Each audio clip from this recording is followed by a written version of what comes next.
안녕하세요. 역사 진입니다. 지난 시간 끝날 때 두 발의 총성이 울렸습니다.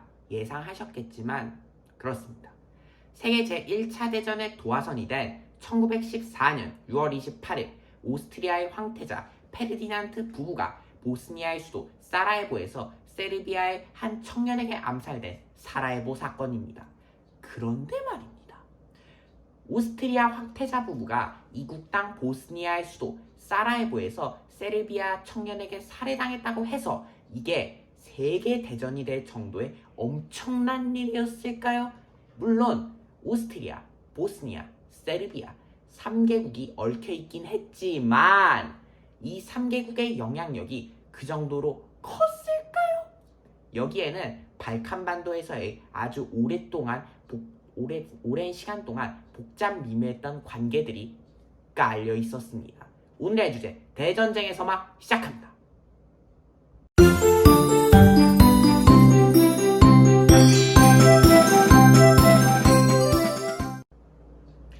발칸반도. 여기서 발칸은 티르기어로 산맥이라는 뜻입니다. 이름에서도 알 수 있듯이 발칸반도는 산악지형이 많고 슬라브인, 그리스인 등 다양한 민족이 살고 있었습니다. 역사를 거슬러 올라가 발칸반도는 1300년대 중반부터 오스만 제국의 지배를 받아왔으며 1520년대에는 오스만 제국의 영향력이 발칸반도 전체에 이를 정도였습니다. 오스만, 현재 튀르기예의 리즈 시절이었죠.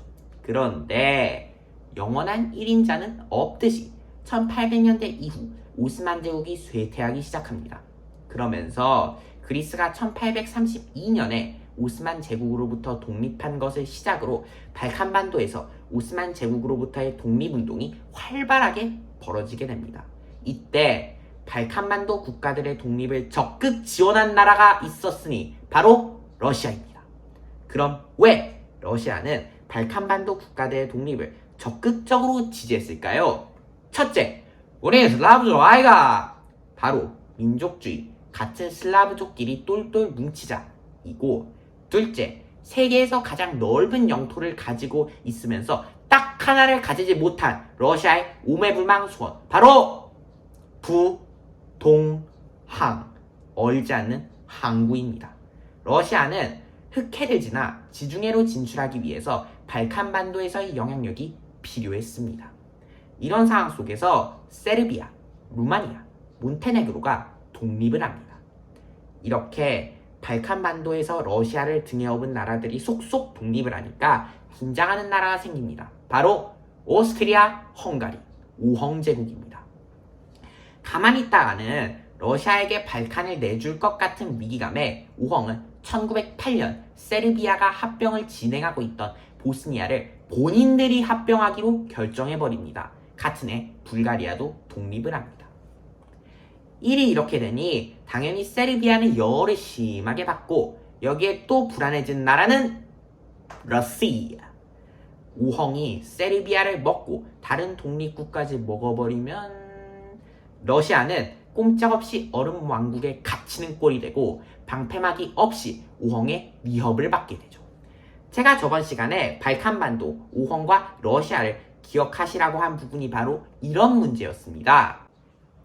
오헝의 세력을 견제하려는 러시아는 발칸의 독립국을 모아 동맹을 맺도록 주선하고 그 결과 1912년 세르비아, 불가리아, 그리스 등 발칸반도의 여러 독립국이 모여 발칸 동맹을 결성합니다.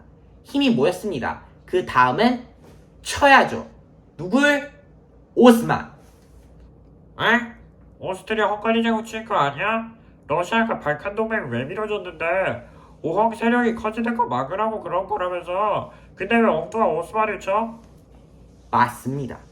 발칸 동맹은 오스트리아 헝가리 제국의 힘을 저지하기 위해 러시아의 주선으로 만들어지기는 했지만 일단 발칸반도의 오랜 지배자였던 오스만부터 몰아내기로 합니다. 왜냐하면 마침 오스만이 이탈리아와의 전쟁으로 힘이 빠지고 있어서 오헝 제국보다 만만한 상대였기 때문입니다. 이렇게 해서 1912년 제1차 발칸 전쟁이 일어나고 결과는 발칸 동맹의 완승! 발칸 동맹에게 완패한 오스만 제국은 발칸반도에서 물러나는 것은 물론 에게해와 주변 섬들까지 전부 다 내놓는 지옥을 겪습니다. 오랜 지배를 받던 오스만을 쫓아낸 발칸 동맹의 사기는 하늘을 찌르게 됩니다. 그런데 문제는 1차 발칸 전쟁 후 오스만 제국에게서 돌려받은 영토를 나누면서 발생합니다. 문제 발생했으니 또 전쟁! 1913년 세르비아 중심의 연합국과 불가리아 사이에 2차 발칸 전쟁입니다. 이 전쟁에서 불가리아는 패배하고 세르비아의 기세는 더욱 높아져 세력 확장을 꿈꾸게 되죠.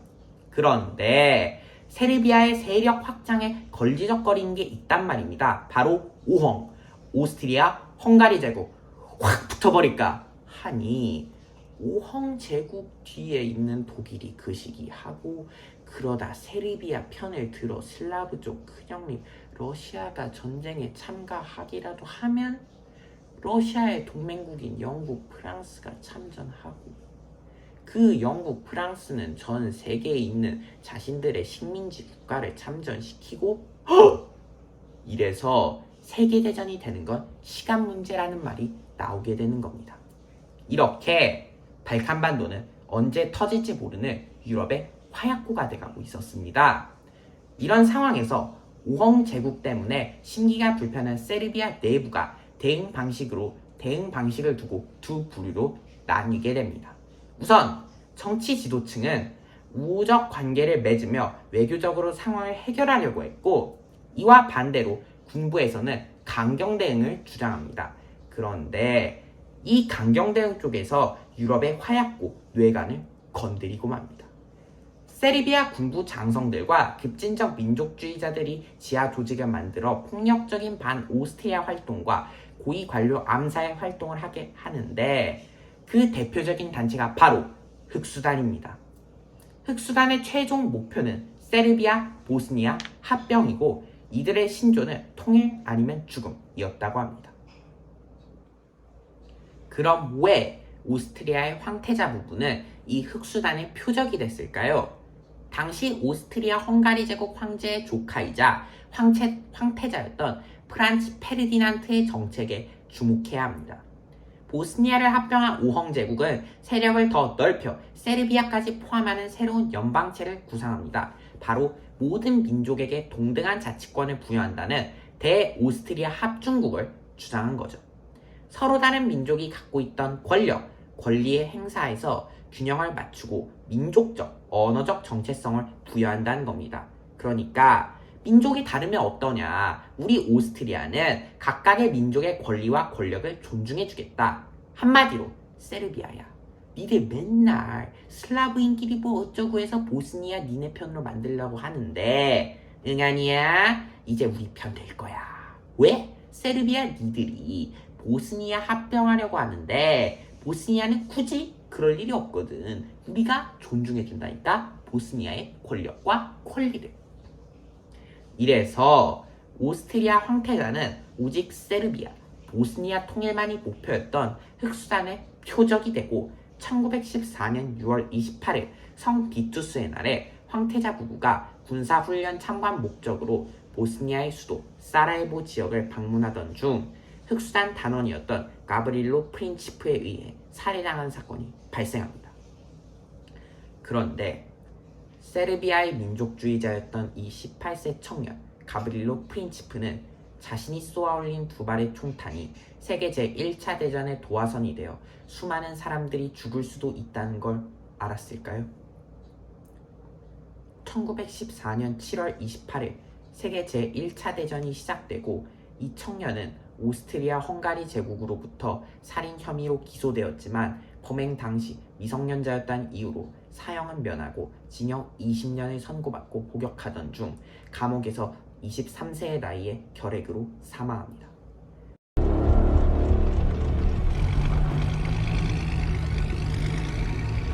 It's a dead end, you fool. I knew this was the wrong way. I mean, the next left. Stop arguing. We're sitting ducks here. Get this car moving now.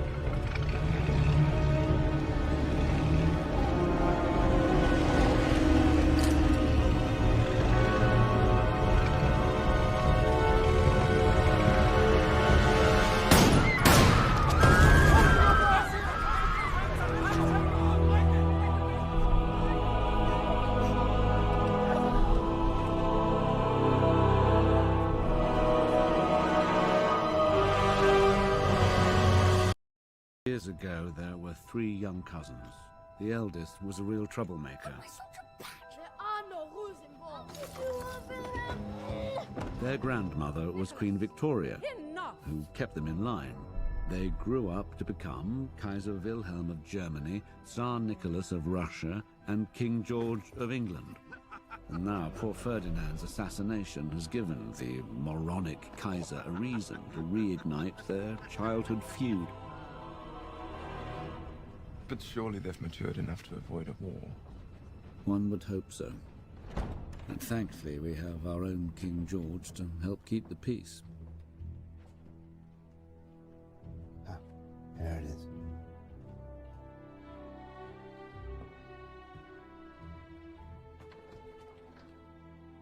Look at us. 3 young cousins who thought they knew how to rule. But now the soldiers are real. Get 2 copies of this photograph made and have them delivered with these letters immediately. I'll have Morton see to it personally. Excellent. Your Majesty. Scheiße! Eric, My Kaiser? restraint is a virtue. Remember your duty. His Majesty, my cousin, the King of England, strongly suggests we do nothing. Remember how Prince George used to enjoy it when your English mother and her English doctors would torture you? George would tease you about your deformities. Yeah. And don't forget that sniggering at his side was your little Russian cousin, Tsar Nicholas. Cousin George is imploring self-restraint against our other cousin, the moronic Kaiser. King George has always protected our interests. Why would we go to war over something so trivial? Because we gave Serbia our word. And besides, I hate the Kaiser. It would be good for his oversized ego to match his undersized hand. A wise decision, my Tsar. The soul of Russia is safe in your hands. The world will laugh at you for not keeping your word and standing by the Austrians. Ignore the English king. Tell George to mind his own business, yeah? No? If I want a war, then I will have it.